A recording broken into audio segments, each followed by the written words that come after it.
okay, we're gonna do a story time about my house arrest bracelet. I can't go into too many details because my case is closed but without prejudice, so I can't really say too much, meaning they can open my case whenever they want. I can't really say real names either. So my cousin's name is going to be Emily. Her girlfriend, which is my best friend since 7th grade, her name is going to be Amanda. My ex-boyfriend's name is going to be Chad. And the victim, or the other girl in the story, her name is going to be Victoria.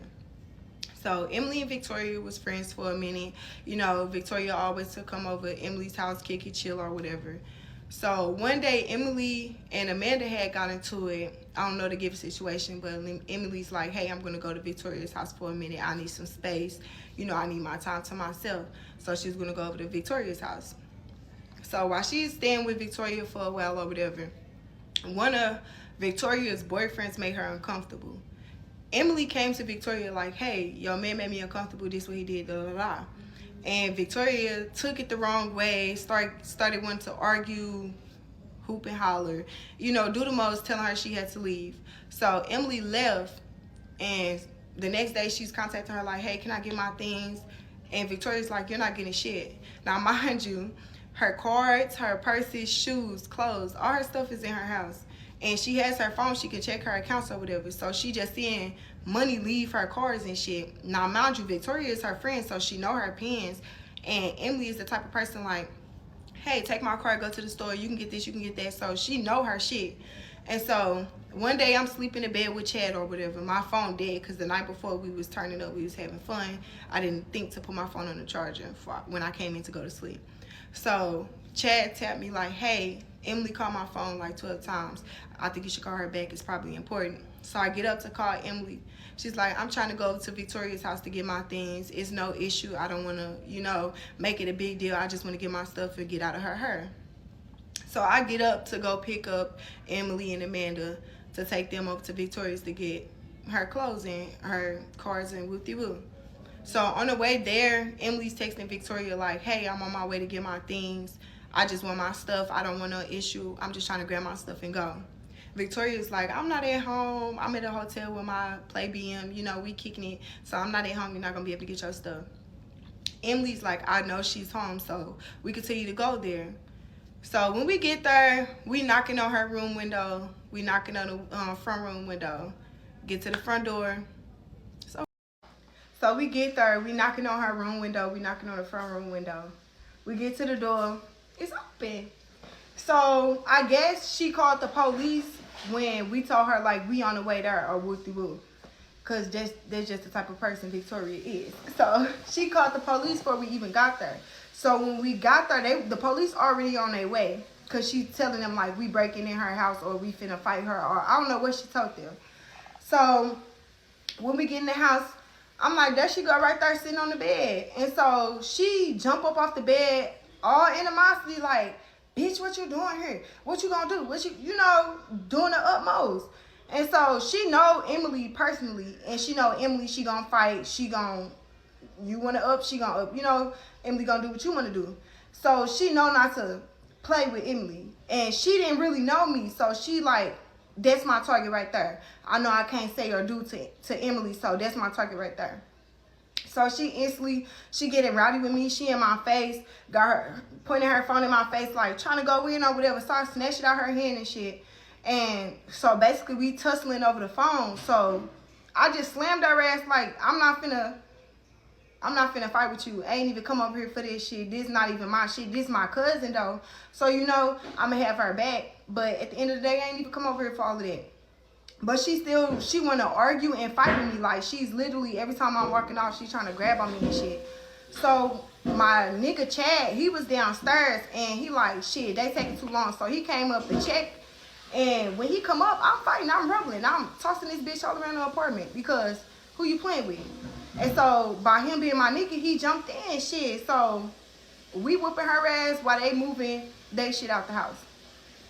Mind you, she attacking. Man, this could have went totally different. What if that girl had a weapon while y'all going in that girl house? You know what I'm talking about? This could have been totally different, but okay. It's me first. And so they get all the stuff out the house or whatever. So now I'm trying to walk out the house and she grabbed me by the back of my hair and put me back in the house like, bitch, you thought it was over? I thought it was over. I thought it was over. Put me back in the house like, bitch, you thought it was over? So then, boom, I clucked her ass with the TV. I picked up the TV and clucked her ass because it's like, why you keep targeting me? You scared of her, so you going to target me because you think I'm soft. Whole time I'm whoop your ass with this motherfucker. And so... Why didn't her cousin and stuff, why... Alright. I was just about to say, well, we know the her dude jumped in, but I guess the cousin's moving everything out. They ain't got time to fight. I hear that with the TV. She fell to the ground. I'm on top of her, drilling her shit. All I hear is freeze. All I hear is freeze, y'all. All I hear is freeze. So I turn around. It's the police. They looking at me. I'm looking at them. So I turn back around, finish doing what I'm doing, because never you just call the police when you're in the wrong. You're stealing from motherfuckers. You're bucking up to motherfuckers. Think somebody gonna back down. You're acting so tough because you know you already have the police on the way. So it's like, are they on my side? I call so I can do this. I can do that. Not with me. Not with me, baby. So I finished doing what I'm doing because never you just called the police. Now I know I'm finna go to jail because they're watching me fight you. So, of course, I'm going to get charged for that. So I'm thinking everybody else gone. I was the last one in the house. Emily, Amanda, and Chad had all was out the house for like at least 45 minutes before the police even came and said freeze. So... Damn, so they just left her in the house fighting? They ain't ride or die. Ooh, I'm sorry. I'm at work, y'all. I'm tired. So, when I get downstairs, after they pin and restrain me and take me downstairs, I'm sitting on the curb. I look down. There's Emily. There's Amanda. There's Chad. I thought y'all was gone. I thought y'all had left. I'm thinking, okay, all I'm finna get is this little assault, and it's cool. No. So she come out the house. She like, and they got a gun. They got a gun. They assaulted me with a gun. So we like, we don't have a gun. We don't have a gun. This is her house. If anything's found in the house, it's hers. This is her house. We don't have a gun. So they end up finding one of the suitcases in my car with the a gun and a 50-round clip. Of course, ain't nobody saying, hey, that's mine. That's mine. So it's pinned on all of us. Now we all got to go to jail. And so my cousin Emily, she's 17 at the time. She's juvenile, so she's going sent over to the juvenile center. She's not going to jail. So now me and Amanda in the back of the police car. She got her hands behind her back, but texting on her phone like this. She texting everybody like, we in jail, we going to jail, y'all come get us. Call my mama, call her daddy. You know, just let everybody know like, hey, we finna go to jail. So we get over to the holding cells. We not at the jail yet. We get over to the holding cells. And it's me, Amanda, and Chad there. Chad on the other side to where we can't see him, but we can hear him. And then me and Amanda in the same cell. They come tell us, like, y'all got 24 hours. If nobody come get y'all, then no county or nothing, then y'all good to go. So I'm like, okay, that's cool. You know, so they giving us cold-ass food and shit. You know, I just felt disrespected. Like, why would you bring me this cold-ass Hot Pocket? And then I asked him, I'm like, can you warm this up? He like, I don't know how to use the microwave. Oh, really? So I threw the Hot Pocket at him. Because I'm thinking I'm finna go home in 24 hours anyway, so it don't matter. I threw the Hot Pocket at him, girl. I'm throwing honey buns at him. We done covered our camera up with the sheets, smudging honey buns in the camera. We just doing the most. Thinking we finna go home. No. They gave us 24 hours. Within the last hour, the last 30 minutes, the last 10 minutes of the wait, we thinking we going home. The detective came the last 10 minutes. When I... Alright, y'all doing all that. God damn now. Y'all was going home. Y'all done threw the Hot Pocket at the goddamn man, smudging the cameras with the honey buns and all that. Y'all going home. Y'all should have just stayed hungry for the, you know what I'm saying? You should have just stayed hungry for the little while that you had. Damn. I'm stuck on a 50-round clip. God damn, I don't even got 50 rounds in my clip. Oh, shit. Where they from? He came and got us at the last minute, y'all. We just knew we was finna go home. Like, we just know we got 20 minutes left in this motherfucker. Ain't nobody coming, but 20 motherfucking, damn near 24 hours, 23 hours and some minutes. Ain't nobody come. We just know we going home. No, they came and got us. And so they took us over to county jail. We still in holding. Like, first we went through intake, take all your shit off, strip search, see the nurse.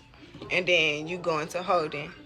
Gave me a bologna sandwich, 2 vanilla cookies, and a bottle of water. Who finna? No. Okay, anyway, so, boom. Me and Amanda not in the same holding cell because at this point we co-defendants. We at the jail already. And then Chad is across from us, but on the boys' side. So we was getting our phone calls and, watching TV and stuff. But again, we was on 24-hour hold. So we got there like 5:32. So now PM. So now we just waiting to see if somebody gonna come down and get us. Shit. They said if don't nobody come get us 24 hours, we can go home. Should have fucking known. We should have known. They did that to us last time, but we should have known. So fast forward, it's like 5:20. I'm sitting in a little holding cell or whatever, and I hear a knock on the door. So I get up to look at the window. It's a fucking detective. He say, "You're charged with burglary first, assault second, and armed criminal action. Bond set to $150,000." Me? You for real? Bitch, he was for real. So he went on to go tell Amanda and Chad. Amanda was pissed off. She was not having it. She kicking the doors. Y'all got me fucked up. Kicking the doors. Till all the guards rushed to her cell. And y'all know this is my best friend.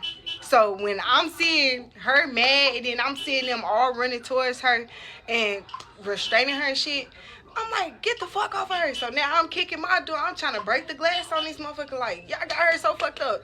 And so they came and got my ass next. They came and got me next, y'all. They literally put us in restraint chairs, like arm strapped, head strapped back, ankle strapped. By the time I got out the chair, my motherfucking ankles purple, wrist purple, motherfucking shoulders purple where they strapped me across the chest. Ain't had no blood flowing for it. They left me in the chair for about 2.5, 3 hours. So then I get up to my cell. I'm in the hole. Amanda went down the general population. I went to the hole. I don't know why they do it like that, but I know it was because we was co-defendants or whatever the case may be. We was co-defendants. And so we really couldn't be around each other because the case. So I get up there. It's a trans. He's supposed to be a girl. Still had a pee-wee. A girl with no teeth, a young girl from New York, unique motherfuckers. And they was talking that shit at first, but when they said I was gonna talk my shit back and I was gonna back my shit up, everything was cool. It wasn't no smoke, everybody sharing, we calling each other peoples for each other, It wasn't jail not as bad as people make it seem. It's just you don't want to go there because you cannot do what the fuck you want. You're in a cage. And then I'm in a hole. I'm only getting out for 30 minutes a day to make my phone call, wash my ass, and get a book or some shit and watch TV. Like, that's not enough time. So, yeah, and I end up getting out. I don't know what she's talking about. Jail is definitely as bad as it seems and as it sounds. I don't know what the fuck she's talking about. She's talking about you just can't get out and do what you want to do. That's the main part. That what the fuck I want to do. I want to go do what the fuck I want to do. What the fuck she talking about? Getting bonded out when they dropped my bond.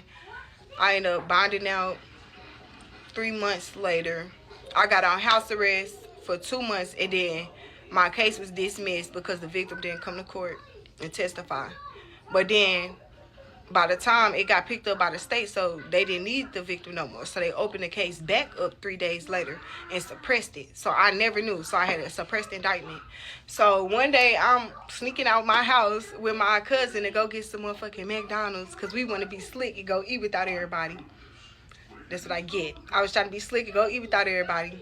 We on the way to McDonald's, baby. I only was 3 blocks away, and then whoop whoop, I pull over. I'm thinking everything cool, I be my case, ain't nothing. They get my stuff or whatever. They go back to their car. It's like 10 minutes. They come back to the car like, can you please step out the vehicle? I'm like, step out the vehicle for what? And so they like, you're wanted down in county. I'm like, nah, I just beat the case from county. If that's what you're talking about, but I ain't wanted from county. I was. I had went to 3 different holding stations before I even made it to county. I made it to county 4 days later. Like, what? I was so pissed off. And then they kept me down there an additional 24 hours before letting me up. So I was so mad, and then I was in there again for like 3.5 months. I spent my 19th birthday in there. I was so mad. My 19th birthday, I spent my 19th birthday in there. Then end up getting out again on house arrest. I don't know for how long. I don't really remember. I really stopped doing it. I was over it.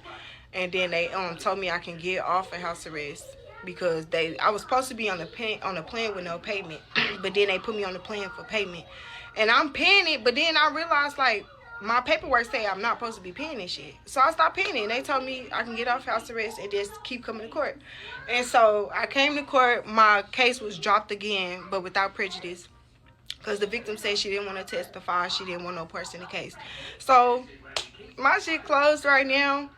They got one more year to try to open that motherfucker against me again, and that motherfucker is done. So yeah, that's my little story or whatever about my first time. Well, first times going to jail, you know. But it was an experience. The people in jail was not as bad. They was actually some really sweet people who just made bad decisions or was backed into a corner to do things that they didn't want to do. So, you know, I be thinking like a lot of people who in jail don't deserve to be in jail. But, you know, there's not much I can do about it. But them people, they strong and they kind-hearted as hell. So don't let a bad mistake or something that they did wrong in life, you know, define them, because it's really not it. But Yeah, for sure. I definitely agree with that. I don't think everybody bad in there, but shit, I ain't trying to go there and see what them people like or none of that shit. You know what I'm talking about? But hopefully, I think she got a. They said jury, so I think she got an ankle monitor on. She was bad. She was bad as hell, goddamn. But hopefully she ain't. You know what I'm saying? She doing better now, or whatever the case is. Shout out to the victim for not snitching. You know what I'm talking about? If it was me, I'm snitching. You know what I'm talking about? If it's me, I'm fucking snitching. You know what I'm talking about? You done came in my house? Oh, yeah, I'm snitching. But the girl could have just gave her a shit. You know what I'm saying? But, you know, whatever. You know what I'm talking about? But glad everybody all right. Glad nobody wasn't seriously hurt. Because, like I said, you going into somebody's house like that, and they got that motherfucking fire. You feel me? They even had the fire with the 50-round clip. Holy. I wonder what state they in. Appreciate y'all for tuning in and rocking with me, man. Make sure y'all smash that like button on your way out. This was a good video, man. I'm glad her cases was dropped. Hopefully she can stay on the right path, and she be alright. Alright. Appreciate y'all for tuning in and rocking with me. Smash that like button. Thank you. Peace.